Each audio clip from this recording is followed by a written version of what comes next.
শেখুল হাদিস আল্লামা ঘরপুরি রহমতুল্লাহ আলাইহি আমার নিজের কানে শুনেছি মুফাসসির কোরআন আল্লামা জুবাইর আহমদ আনসারী রহমতুল্লাহ আলাইহির জবান থেকে আমি নিজে শুনেছি। যখন উনি খাদির বাজার থেকে যখন উনি ঘরপুর মাদ্রাসা থেকে ফাঁস করলেন দাওরা হাদিস, উনার বাড়ি তো বিবাড়িয়া, এই পুরা এলাকাটা বেদাতে আচ্ছন্ন, এখানে আর হকের কোনো কথা বলা যায় না, আলো বাতাস সব হইল তাদের পক্ষে। কিন্তু এই জায়গার মধ্যে আনসারী রহমতুল্লাহ আলাইহি চাইতেছেন, মেহনত করতেছেন যে এখানে একটা হকের আলো জ্বালাইবেন, কিন্তু কেউ তো জায়গা দেয় না, কিনবেন জায়গা পর্যন্ত দেয় না।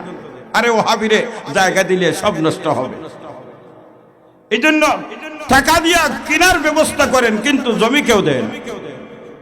এই পরিস্থিতির মধ্যে কি করবেন?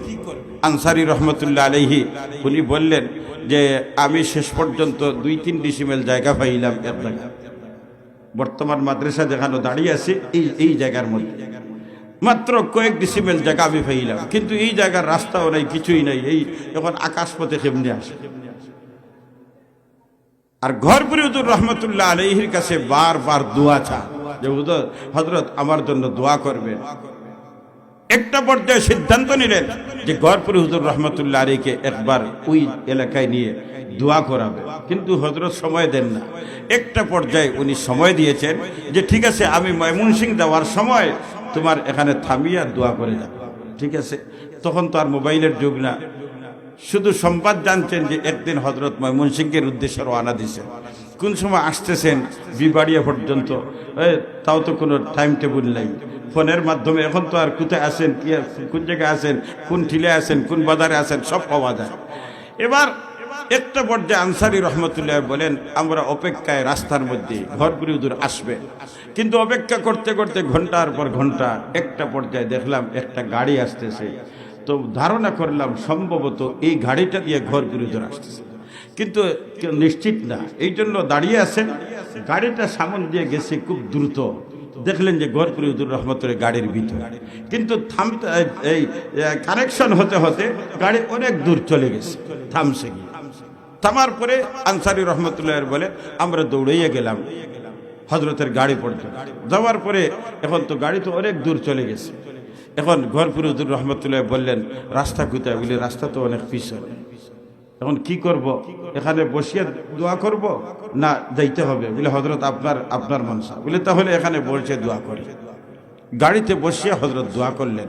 আনসারী রহমতুল্লাহ বলেন গাড়িটা প্রায় 2 কিয়ার জায়গা দূরে ছিল, কিছুদিনের ভিতরে গাড়ি যেন থামছে, ওই সীমা পর্যন্ত জমিটা মাদ্রাসার জন্য বরাদ্দ হয়ে গেছে। আরো আসতে সুবহানাল্লাহ বলেন। আন্দাজ করেন এই যে আইডি কার্ডের পাওয়ার কি পরিমাণ, এই পাওয়ারটা মানুষের ইমানদারের পা দিয়ে বের হয়, জবান দিয়ে বের হয়।